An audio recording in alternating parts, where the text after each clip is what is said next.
Now you start by getting a very big mixing bowl. The combinations involved today in the recipe are designed to make approximately 6 puddings, several large, a couple of small, or if you want to make more, if you use smaller bowls, that'll get you further. So you take all your dry ingredients, your suet, your breadcrumbs, spices and sugar, and you mix them all together. Now that you've put 500 grams of shredded suet, 500 grams of breadcrumbs, a teaspoon of grated nutmeg, 4 pinches of ground cinnamon, and you can be generous with both of those, 1 kilogram of soft dark brown sugar, the darker the better, together into a bowl. You mix them up until they're thoroughly mixed together. After that, you start to slowly mix in the dried fruit. There's 3.5 kilogram of mixed fruit. That should include sultanas, raisins and currants. 100 grams of mixed peel. 100 grams of grated almonds, and then comes the difficult bit. You need 2 large cooking apples, grated and cored and grated. There's no need to peel them. And the trickiest job, the grated zest of 2 oranges and 2 lemons, and try not to grate your skin off while you're doing it, because that's quite tricky. So as soon as the initial mixture has been thoroughly mixed together, that's the suet, the breadcrumbs, the nutmeg, the cinnamon and the brown sugar, then you slowly start to add the rest of the ingredients, the mixed fruit, the sultanas, raisins, currants, the peel, the almonds, the cooking apples, and the zest of the 2 oranges and 2 lemons. So we're going to continue to do that now. I have my nutmeg and my cinnamon, so I normally put a very generous amount of both of those in because it gives it a lovely flavour afterwards. And when it's mixed with fruit, it's just beautiful. So we'll mix that all together, and then we'll add in our apples.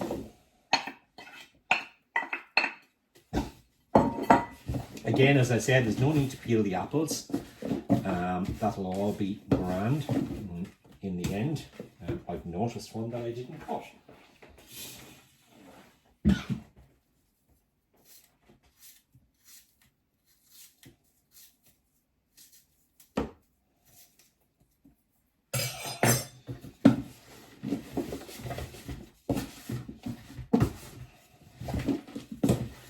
So they're all mixed thoroughly now, as you can see. We'll mix in the zest. Get that all in there. And the mixed peel.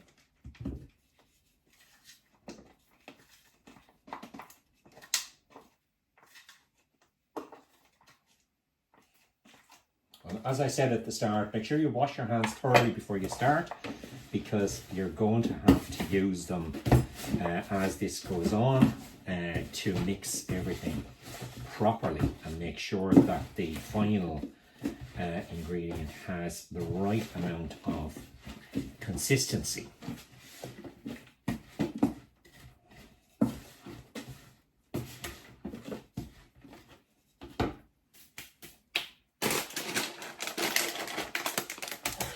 So we're now going to proceed to put the balance in, all of the fruit, and mix them around.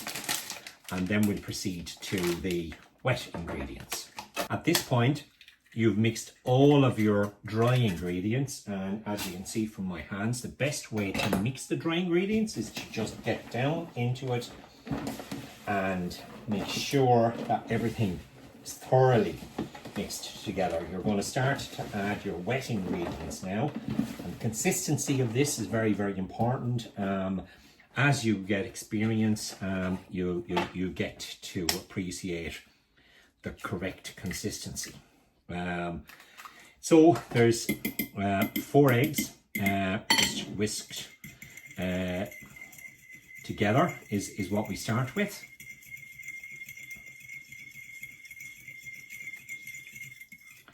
After that, we add in 250 grams of self-raising flour and mix that thoroughly through as well. And then the final thing to put in is both the Guinness and the whiskey. So you start with 500 millilitres of Guinness, a decent glass of whiskey, maybe 4 or 5 shots, a good whiskey. I usually use Jameson, which is a good Irish whiskey. The Guinness and the Jameson give it a very distinctive taste, which is different to the a lot of the shop bought Christmas puddings now. It would be a traditional Irish recipe. So that's the eggs gone in, and we'll mix that again.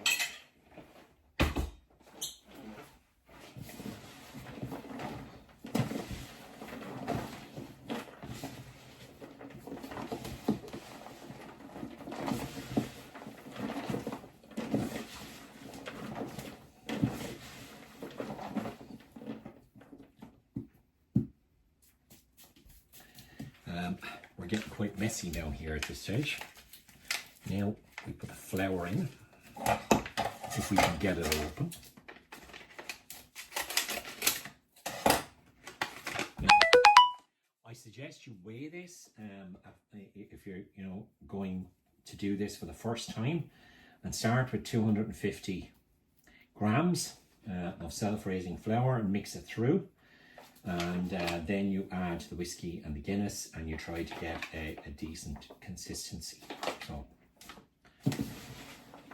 Okay, so this is the whiskey I'm using. It's a Jameson, which is quite gorgeous. You don't have to use a Walford Crystal glass, but it's good to at least pour it into a glass rather than pouring it straight into the mixture.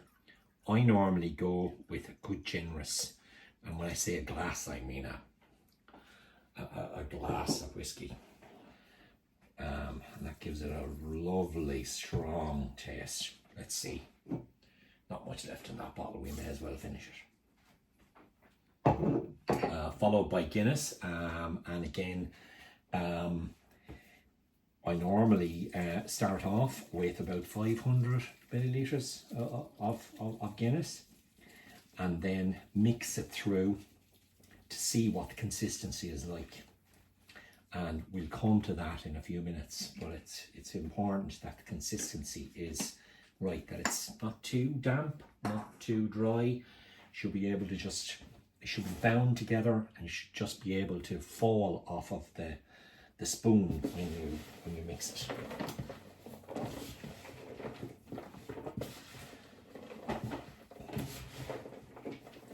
So I'd say now, I don't know if you can see the mixture there now. Let's see, it's a bit too, it's not quite wet enough yet. It's not binding together as well as it should. So I'm going to put some more Guinness in.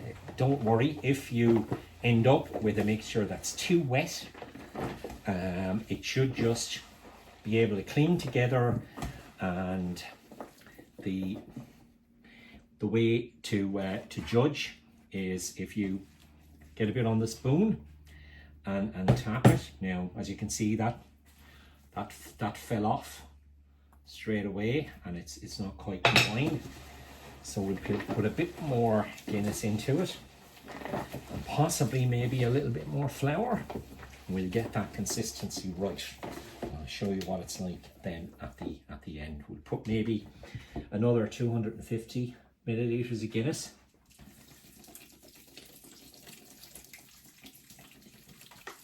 In, and we'll mix it through.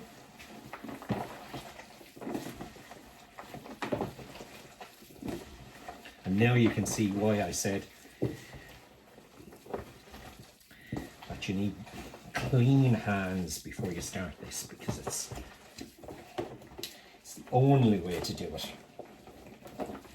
The Irish tradition always was that once the mixture was mixed, everyone in the house got to stir the mixture with a wooden spoon and make a wish. And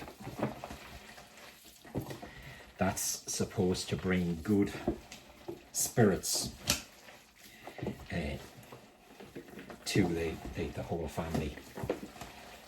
There's only me here today, so there won't be a lot of people mixing this, but Percy's here with me, so we'll pretend that he's going to mix it as well, but don't worry, he won't be sticking his paw in it.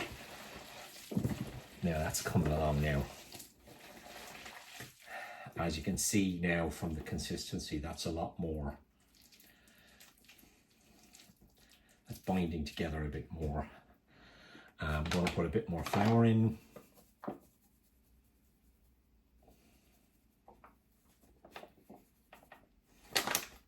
And mix that through. We're almost done.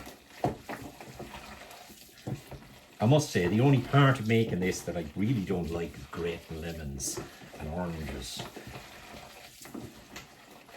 And as I said, be careful when you're grating them not to grate your skin off, which I have done one year.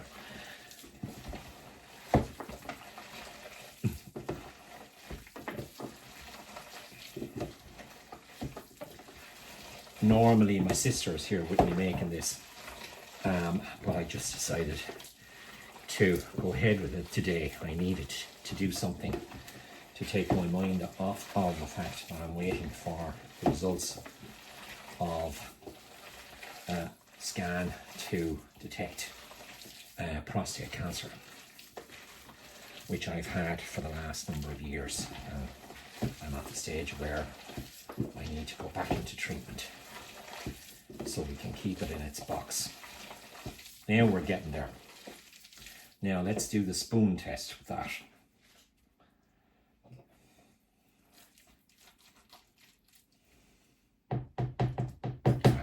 That's better. As you can see, it's more bound together there now. If anything, I would say maybe a little bit more moisture, just a small bit more moisture would do that good. We might put in another little bit of Guinness to get it right. As you can see, it's sticking together.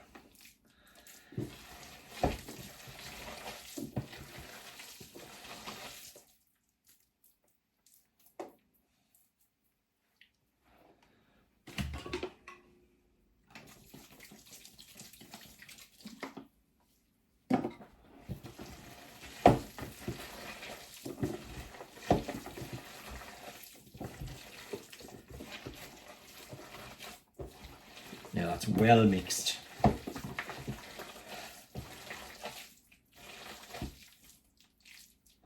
As you can see, even it's well mixed. So I'm gonna finish at that, and I have various bowls here. I'll just bring one over. It's important get a good seal, so we'll put the mixture into the bowl,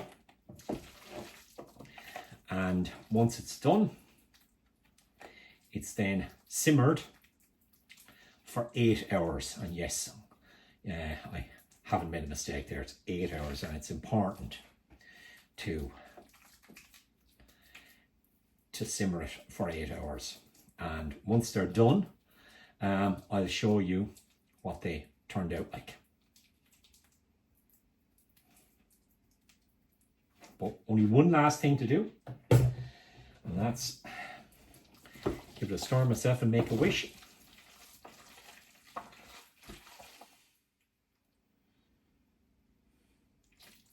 And we must get Percy.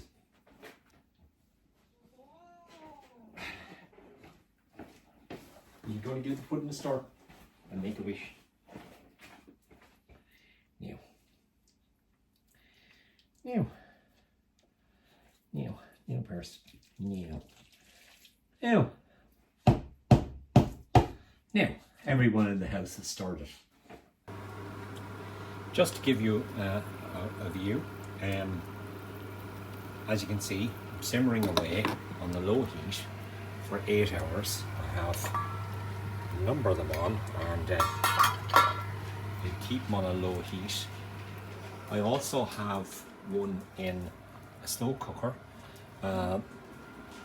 These I'll leave on for 8 hours. The slow cooker a bit longer than that because it takes time to heat up. Probably 10, and we'll see what they're like then when they're done. And this is how they turned out. I normally leave them overnight to dry, cover them loosely, and then wrap them with first greaseproof paper and then silver foil, and they'll be gorgeous. I hope you enjoyed what was my first attempt at filming a recipe. I can tell you the pudding turned out absolutely gorgeous. It also proved a fantastic distraction while I was waiting for the results of my scan. I leave a link to the actual recipe in the description. Thank you.